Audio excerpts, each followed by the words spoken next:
Growing backlash against Senator Ted Cruz over the government shutdown, but the Texas Republican holding his ground. This is Harry Reid's shutdown because he wants to shut down and because he refuses to listen to the American people. Our next guest is among those who blames Senator Cruz, and he's a conservative icon. Wait till you hear what anti-tax crusader Grover Norquist says Ted Cruz did to House Republicans. No shortage of finger-pointing over the partial government shutdown. Some Senate Republicans blame one of their own, Texas Senator Ted Cruz, claiming his refusal to bend on Obamacare is a losing strategy. But last night, Senator Cruz told our own Greta Van Susteren that he sees more Republicans coming around to his way of thinking now. I think we're seeing momentum in the Senate. You know, Senate Republicans a couple of weeks ago were divided. I think we're more and more becoming united, supporting the House Republicans. Brand new Fox News polls finding a quarter of voters blame the shutdown, though, on Republican leaders such as John Boehner. About the same number point the finger at President Obama.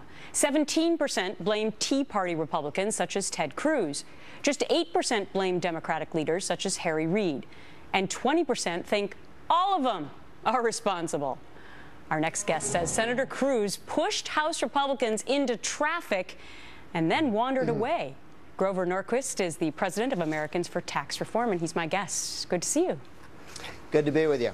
I was shocked, I have to say, when I heard you come out against Senator Ted Cruz, because in my mind, having interviewed you many times in the past, it would seem to me that your line of thinking would be very similar to Ted Cruz. Why not?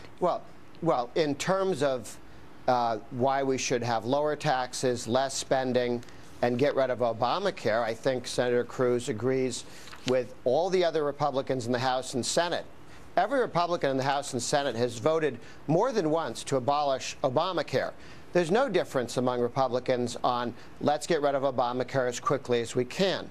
The challenge that Senator Cruz had, and my comment in an article, was that he insisted that he had a strategy to repeal it, that if the House would vote to repeal it as part of the continuing resolution, he would get all the Democrats in the Senate, or enough to pass it, because there are 46 Republicans, takes 51 to pass the bill. You need 5 Democratic senators.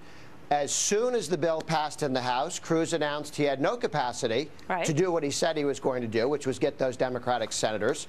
The outside groups that said they were with Cruz were going to go get those Democratic senators. They got nothing.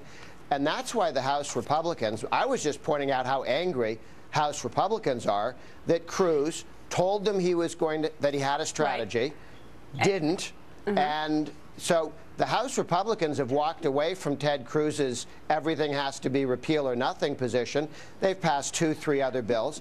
The Senate Republicans are with the House Republicans. I hope Ted Cruz, you know, will be supportive of what all the other Republicans are doing. Isn't your whole theory over the last 25 years of this anti-tax pledge, isn't that analogous to what Ted Cruz is doing, where you really don't want the give and take of government because you want people to stick to this pledge for life? Okay, 2 very different things, never to be confused. One is a principle. Don't raise taxes. That's a principle. You should reform government so it costs less, never raise taxes. Almost every Republican in the House and Senate has made a written commitment to their constituents, not signed a letter in the back of an envelope. A written commitment, run on that office, made that commitment, kept that commitment. What Ted Cruz did was he had a tactic, which was let's have this vote on this date. Tactic. That's not a principle. So you're saying tactic versus principle. But there are some members of Congress who don't want to be part of your pledge anymore. Tom Coburn, for example, of Oklahoma, he says this: your oath is to uphold the Constitution. Litmus tests play on short-term political interests. If you don't do this, we're going to do this to you in your next election. That doesn't help. It doesn't solve the problems of the country. What it does is polarize us. So do you see how some might see it as similar? No, completely different. I've had long conversations with Coburn, who has taken the pledge and kept it, okay? He had impure thoughts about a tax increase as part of a budget deal in 2011. As he told me at the time, Grover, I hope we can pass a debt ceiling with $2.5 trillion in spending cuts, but I think we may have to give the president a tax increase. Right. And I assured him, if you give the president a tax increase. You'll see no spending cuts. And we got all spending cuts, no tax increase. So what Coburn feared was not true. We stayed and said we're not raising taxes, and we were able to cut spending. But what Cruz said is this vote on this day is the only way to skin the cat. I know. That wasn't true. And here we are on day 4 or 5 of the shutdown, and nothing resolved. Grover, thanks so much for your time today. Good to be with you.